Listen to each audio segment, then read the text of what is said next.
Hey there, I'm Tre'vell Anderson. And I'm Halle, Kiefer. And today, we're going to be drafting some of our favorite queer films. What comes to mind when you think of, your favorite queer films? I'll be honest, I came out last year, so my first feeling is, well, I'm a fraud, because I haven't seen as many of them, and I've been lightly chastised by everyone that we work with, because we work with a lot of queer and trans people, for my failures. But I guess it's sort of I think, being a child of the 90s, I think of the Birdcage. I think of, Tu Wong Fu, Thanks for Everything, Julie Newmar. We're going classic. And I also have a podcast on the network called Ruin, which is about horror movies. Because of that, I only watch horror. So there's, of course, a lot of queer horror. I was about to say, you got some things to choose from there. Yeah. When you think of queer cinema, what is the first? What is your entree to it, I suppose? The first thing that you're like, oh, okay. I think similar to you, a lot of the earliest images or earliest movies that come to mind are just those canonical queer ones, right? Tu Wong Fu is one.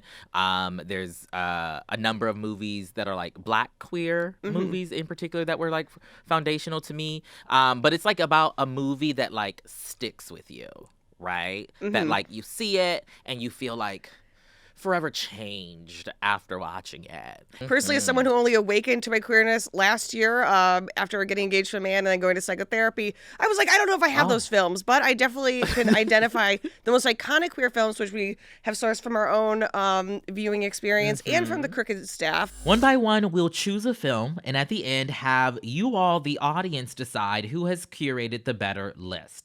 So let's get started. So my first pick is 1996 Bound, which of course is directed by the Wachowskis, and I believe we have a clip.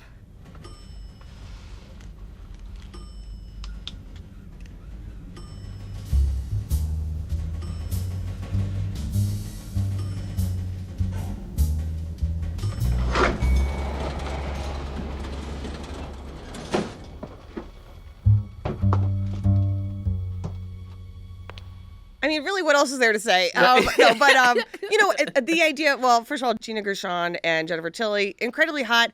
And then we're playing with these, because it's neo-noir, so we're, playing with, the gangster's girlfriend and sort of, the tough that is, trying to commit the crime in the building. But of course, it's lesbians. So we're sort of, we're both modernizing and bringing these themes to it. And also, it's just horny, and again, this is horny in an acceptable way, which is, of course, two extremely beautiful. Don't tell Ron DeSantis, honey. Well, I mean, Ron shouldn't even be able to watch Bound. Everyone else in Florida, please watch it now before he bans it. Ron DeSantis should have his eyes plucked out if he ever tries to watch Bound, honestly. But yeah, it's obviously it's the most acceptable version of queer sex, which is incredibly hot white cis lesbians, but also has this intensity and danger to it. And I feel a lot of queer films, because of course it's made for us, but it's also made for everybody else. The sex of it has to be made with that in mind. And I feel this movie is the sex scene is it's fucking hot for everybody. It is hot. So I think an important, a seminal film. And in the 90s, you could make an erotic thriller. I love this movie. I wouldn't have chose it personally, but totally fair. Shout out to the Wachowskis. We love them. And this is one of those canonical films, queer films for sure. I'm going to go very on brand, and I'm going to go with Moonlight. And let's take a look. You're the only man that's ever touched me.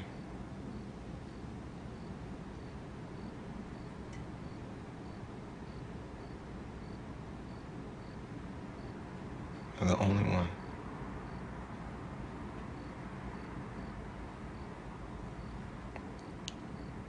I haven't really touched anyone since.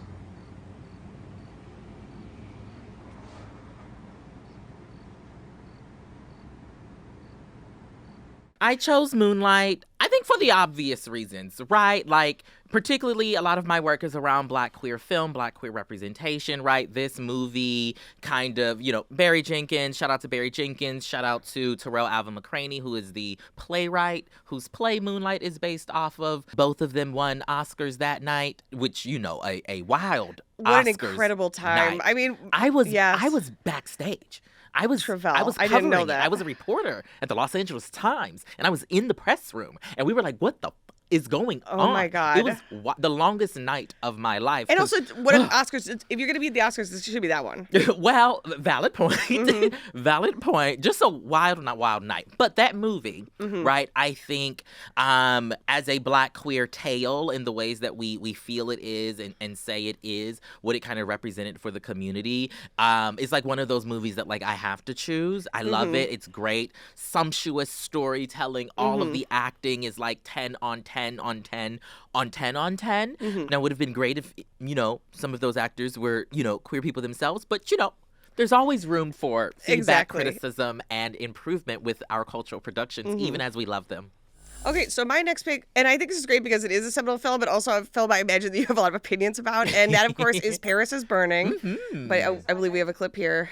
To make room for Pepper La Beja, Pepper La Beja, Pepper La Beja. Give her some walking music. Liz Taylor is famous. Pepper La Beja. So is Pepper La Beja. Pepper La Beja. Yeah, I watched this movie in college, I believe in a film class. And I think, even though it had been out for 16 years, again, I'm from a small town in Ohio. I hadn't seen anything like it. And I do think there's a conversation of like who's allowed to document a community.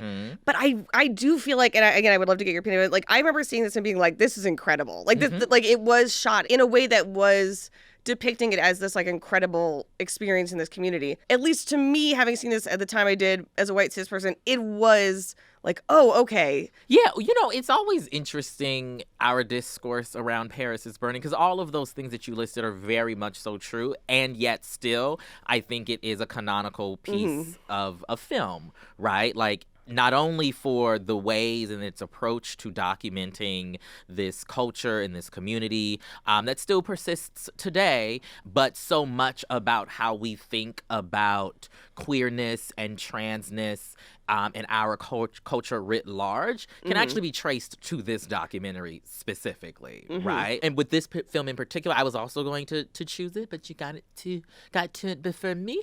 But yeah, legendary, iconic, classic for sure. My turn, and I'm going to go with Punks. Let's roll the clip. What do you say? What I always say to you, Pear. No. Oh, come on. No, you come on. And on and on. Every time we do a shoot, it's the same thing. So what's up with that? I don't know. I guess I was just hoping that maybe I could wear you down. Maybe eventually you might surrender.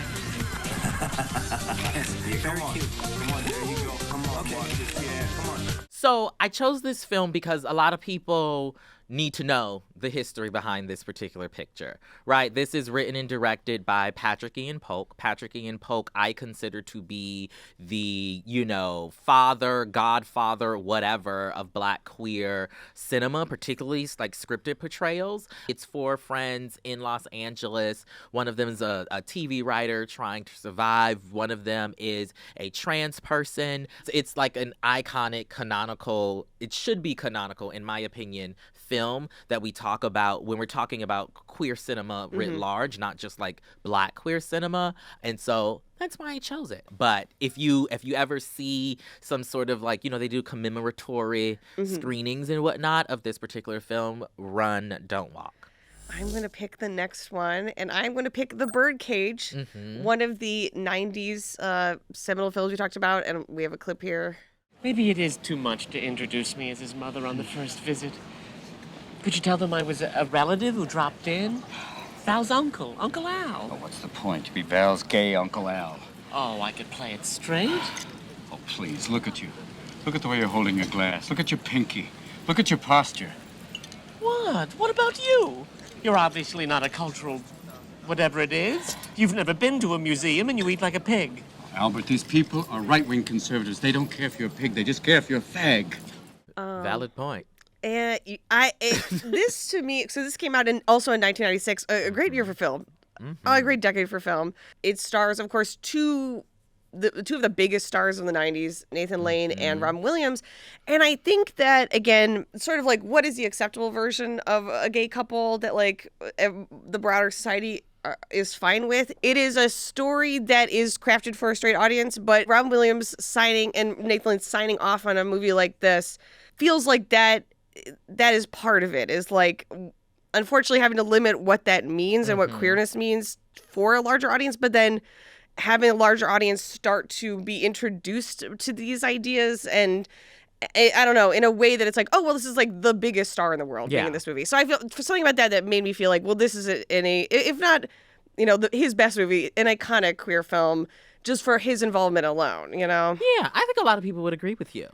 I don't particularly. Great. The movie's fine to me personally. Yeah. But I think they're in Community. This is one of those films that like folks automatically like go to and talk about being pivotal for them, right? In either their kind of own formation of self, but also like introducing some of these conversations, right, in our broader culture and community in a way that theoretically, down the line led to, the types of support and freedoms, generally speaking, that we as a community enjoy today. So, yeah, shout out to the Birdcage. I'm going next. And let's see. Ooh, I'm going to go with The Matrix. Let's take a look at the clip. Do not try and bend the spoon. That's impossible. Instead, only try to realize the truth. What truth? There is no spoon. There is no spoon? Then you'll see that it is not the spoon that bends, it is only yourself.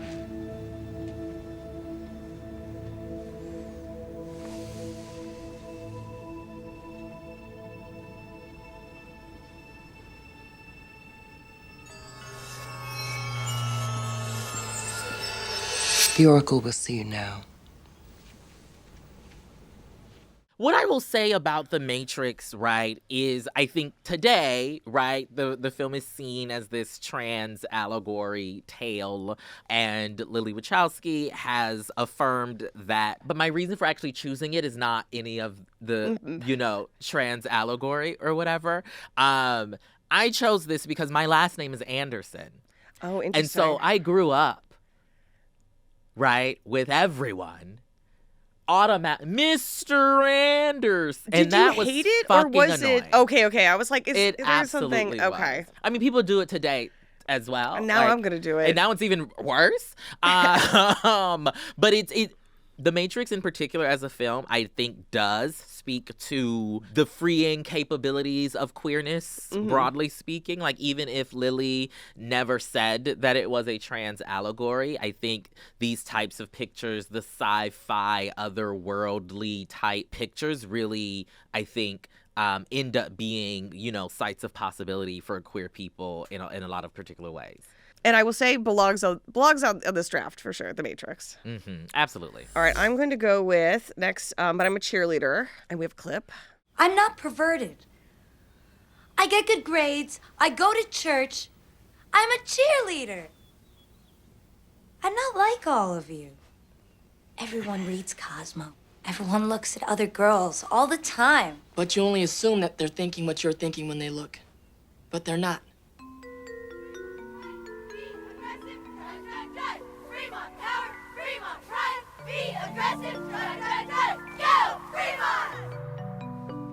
All right, Tre'vell, you're going to kill me. I haven't seen this movie.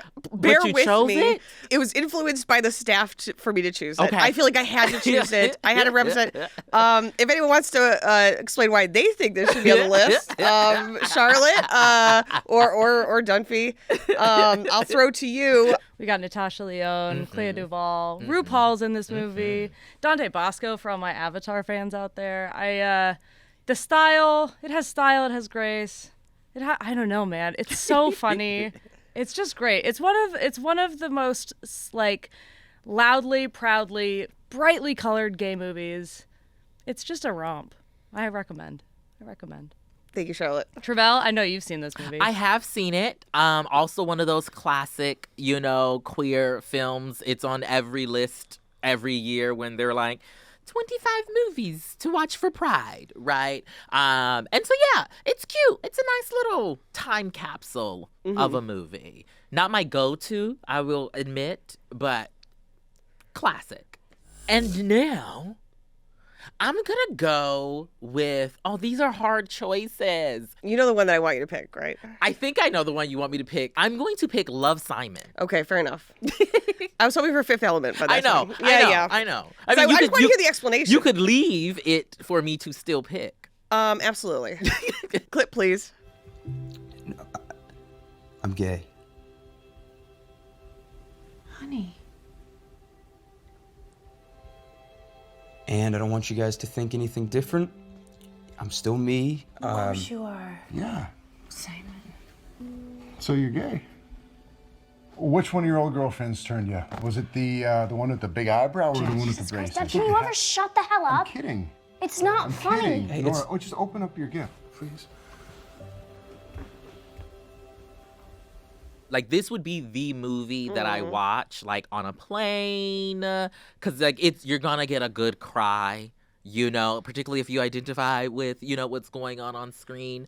And, right, this movie was, like, historical for the time it came out. It was, like, supposed to be, like, the first major studio blockbustery supported, like, big budget supported film with a queer character at the center, allegedly. That's what Fox wanted us to believe, at least. And it was cute, and he, you know, fell in love with a black person, so shout out to the representation. With this film in particular, I think there's a lot of conversation about, like, you know, the cis white dude being, you know, centered, right? And they could have done very similar narrative with somebody who didn't look like him. And all that's valid. And yes, this is like one of those movies that I think would have, you know, legitimately had an impact on me if I was 15, you know, watching it when it came out. I wasn't, but, you know. I haven't seen it, and I probably won't. No. Well, that's okay. It's not for me. Yeah, and that's fine. Yeah. That's fine. I didn't submit them, and I would rather hear your opinions on either or both of them. And you know which one I definitely want to hear you talk about. So the next movie I will pick is Booksmart, even though I have not seen it. Okay, let's roll the clip. Why are you so cruel? I just don't like meek people. And you're like Molly's little sidekick bitch. Well, you're just a basic hot girl who's gonna peak in high school.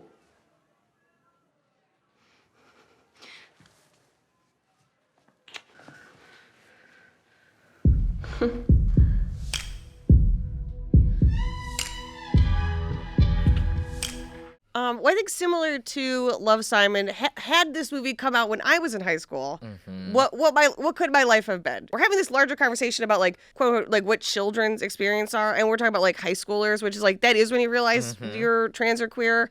That is what we're talking about. So to have these for this generation, I'm gonna cry. It's incredibly valuable. Sorry. Yeah, so I will defend this being on here, even though it was not my choice and I have not seen it, but it is an important movie. Unless you don't think so. Go ahead. No. I absolutely, completely agree. It's another one of those movies that I watch when I want to cry.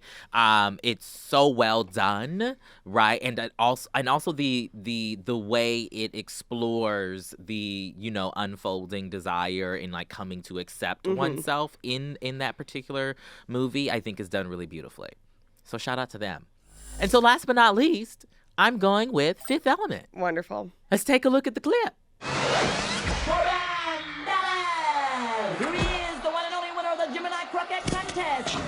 This boy is fused like fire. So start melting, ladies, because the boy is hotter than hot. He's hot, hot, hot. The right size, right heel, right hand, right on. Right on. And he's got something to say to those 50 billion pair of ears out there. Pop it, D-man.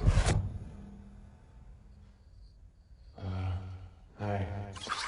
Unbelievable. So every single year for Halloween, somebody suggests that I should do that character. And have you? I have not done Tre'vell, it yet. what are we doing? I know, Please. right? Listen, I don't also, know once what you I've have the been outfit, doing. you can wear it every year. Every once you single invest. year, Once you invest. because that's a custom moment, right? Like You got to put some money into that. You got to put a couple coins into that. You had to have it tailored. But I love this movie for that character, to be specific, and the energy, the ooh ah ah sensation that character gives us. But really, the reason why I also love it is because of I forget the character's name, but the blue singing woman. Oh, I believe it's Flava Laguna. That I sounds could be right. wrong. That sounds right. The diva, yes, of course. I just love the scene in which, she's just like singing and all this other action and whatnot is happening. This movie. I'm like, oh, this has to be queerness, right? Like this is amazing. This is fabulous. This is otherworldly. It opens up so many possibilities, I think, in our imaginations of how you can just like show up and exist and be in the world. And I think that's a super like queer concept. Alrighty, so now we have chosen our list, okay? And now we're each gonna take about 45 seconds to tell you all why you should be voting for our list over the others in terms of, the most iconic, the best queer list. And because you chose first, you will go first. What is an icon? I don't know. But if you're a 38-year-old white cis woman who only realized she was queer last year, and you're like, I haven't seen any of these movies, this is my pitch, and this is why this list is iconic. You got to start somewhere, and I think there's a lot here. There's a lot of good stuff. I would say my list is, it's hornier. But that's debatable depending on what makes you horny. And I haven't seen Punk. So, okay, I retract that part. I don't know. It's iconic in the way that things that are very basic. So if you're very basic or you're just starting a queerness, it's iconic in that reason. So I would say starting at 0, go ahead, and this is why mine is better. I nailed it. Nailed it. Yeah. Perfect. That was wonderful. Yes. Thank you. Give her a round of applause. And now, the reason why my list is better is, with all due respect, because I did it. Absolutely. I can't argue with that part. I've got legendary, iconic, thing. There's some history here because you haven't seen a movie like Punks. And so it's something for you to go do some homework on. And we all love to do homework and be prepared citizens to be able to engage in robust conversation about our cultural productions, right? You've got Moonlight. You've got The Matrix, legendary. And then you also get some new school stuff, right, with Love, Simon, So we kind of spread, our love in all of the places. But also, you should choose my list because I did it. And I will say, and not that I should defend Tre'vell's list, but there's something queerer than taking a movie that is not queer and be like, this is a queer movie. Absolutely. And that is what we have done. And that's what you've done. And in fact, that is iconic. So that's what's tough. Iconic. Period. And with that, okay, we turn it over to you to let us know whose list was better, and then also let us know what we left off, Because it was a lot. We simply didn't have the time, and I am truly starting at 0, and I will read these comments, and I will watch these movies. I mean, not right away. It's going to take a minute, but I do generally would love to hear people's recommendations. So. Absolutely. And if you want to read, instead of just watching things, you can check out my book. Yeah. Yes, and what is the name of your book? The name of my book is We See Each Other, A Black Trans Journey Through TV and Film. It's available wherever you get wonderful books and bad books too. With that, we'll talk to you later. Bye. Bye.